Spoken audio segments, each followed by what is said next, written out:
बीडच्या मस्साजोगचे सरपंच संतोष देशमुख यांच्या हत्या प्रकरणाचा तपास पोलिसांसह सीआयडी पथकाकडून सुरू आहे. पण अंजली दमानिया यांनी आरोपींबाबत केलेल्या दाव्यानं एकच खळबळ उडाली होती.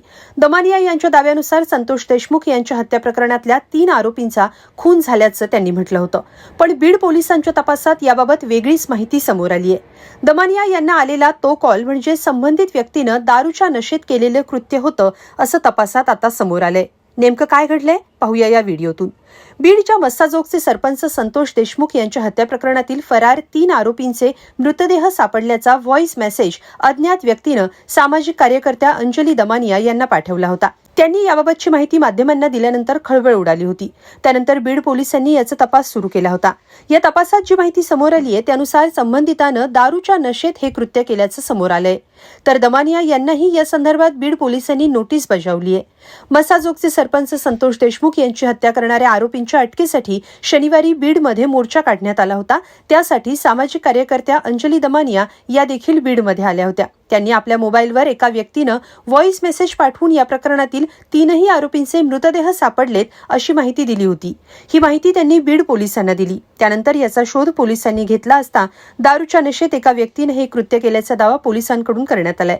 तर दमानिया यांनाही याबाबत नोटीस देण्यात आली आहे. मला क्राईम ब्रांचकडनं एक नोटीस आली आहे आणि त्या क्राईम ब्रांचच्या नोटीसमध्ये त्यांना माहिती नव्हती की मी ही माहिती माझ्याकडची या फरार आरोपींवरची ही सगळीच्या सगळी माहिती मी आधीच एसपींकडे दिली होती. तर ही त्यांची माहिती त्यांना कदाचित क्राईम ब्रांचला त्यांनी पोचवली नसेल म्हणून क्राईमकडनं मला लेटर आलं.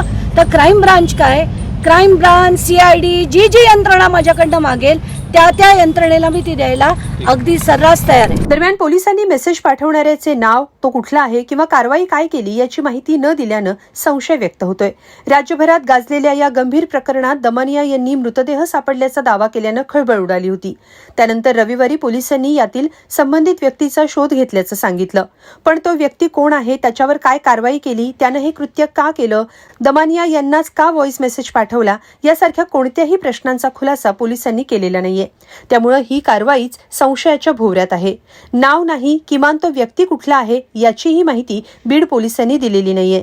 पोलीस अधीक्षक नवनीत यांना संपर्क केला असता त्यांनी फोन घेतला नाही. त्यामुळे बाजू समजलेली नाहीये.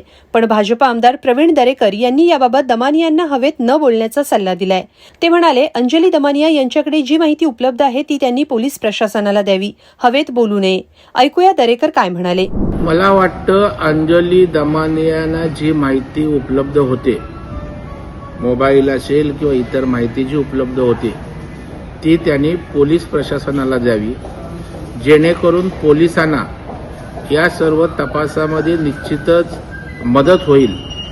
आणि जे महाराष्ट्राच्या मुख्यमंत्र्यांनी आदेश दिलेत की आम्ही कोणालाही गय करणार नाही, कठोर कारवाई करू, ती कारवाई जलदगतीनं करण्यासाठी त्यांनी दिलेल्या माहितीचा निश्चितच उपयोग होईल.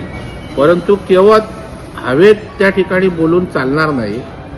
आपण त्या ठिकाणी बोलण्यापेक्षा या सर्व संदर्भित गोष्टी त्या ठिकाणी पोलिसांना द्या.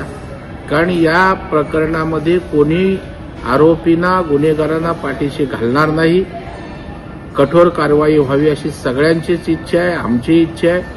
परंतु केवळ बोलण्यापेक्षा उपलब्ध माहिती त्यांनी पोलीस प्रशासनाला द्यावी, ज्याचा उपयोग लवकरात लवकर कठोर कारवाई करायला होईल. पण एकंदरीत संतोष देशमुख हत्या प्रकरणात नवनव्या प्रकरणाचा उलगडा होतोय. पण मुख्य आरोपी आणि सूत्रधार मात्र अजूनही मोकाटच असल्याचं सध्या तरी दिसतंय. तुम्हाला याबद्दल काय वाटतं ते कमेंटमध्ये नक्की लिहा आणि लोकमत.com ला सबस्क्राईब करा. सोमनाथ खताळ, लोकमत.com.